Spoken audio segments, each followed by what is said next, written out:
Hi everybody, मैं doctor Imran. आज मैं आपको इरेक्टाइल डिस्फंक्शन जो कि एक बहुत कॉमन प्रॉब्लम है मर्दों में और आजकल बहुत ज़्यादा देखने को नज़र आ रही है, तो मैं उसके बारे में थोड़ा सा आपको बताऊंगा कि क्यों होती है और इसके क्या मुनासिब इलाज मौजूद हैं।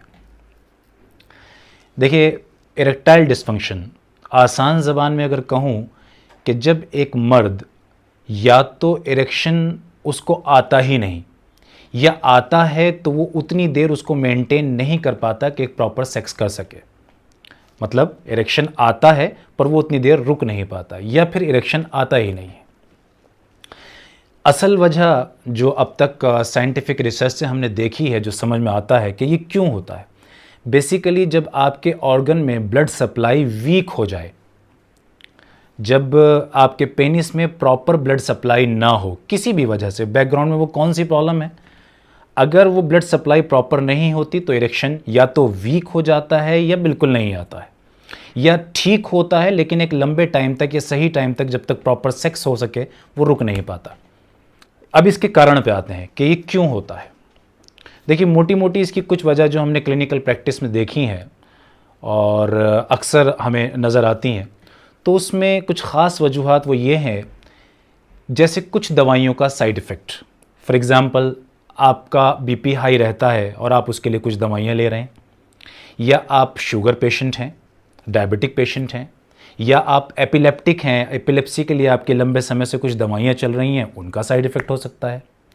कभी कभी ये साइकोलॉजिकल प्रॉब्लम्स की वजह से भी होता है, जैसे बहुत ज़्यादा डिप्रेशन, एंजाइटी या बहुत ज़्यादा स्ट्रेस होना, या इंटरपर्सनल रिलेशनशिप बहुत पुअर हों, आप बहुत अच्छी तरह से अपने पार्टनर के साथ कम्युनिकेट ना कर पाते हों, या बैकग्राउंड में कुछ ऐसी चीज़ें पड़ी हों जो आप दोनों के रिलेशनशिप को डिस्टर्ब करती हों।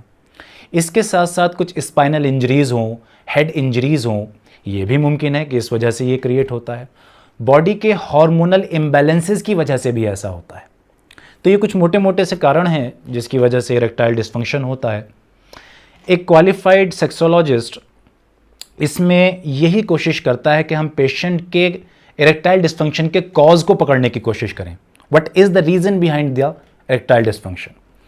सो a qualified sexologist try to catch that particular cause, और उसी को नज़र में रखते हुए हम उसको टारगेट करते हैं और मेडिसिन से उसको ठीक करते हैं। जनरल जो इसका मैनेजमेंट है इरेक्टाइल डिस्फंक्शन के लिए, वो psychotherapy, medicine plus some devices which can be use for penis particularly, और कुछ एक्सरसाइजेज, ये सब चीज़ें मिलकर इरेक्टाइल डिस्फंक्शन को तकरीबन ठीक कर देती हैं।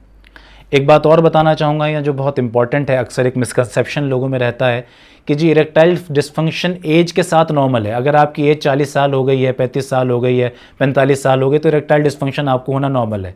नहीं, ये बात सही नहीं है।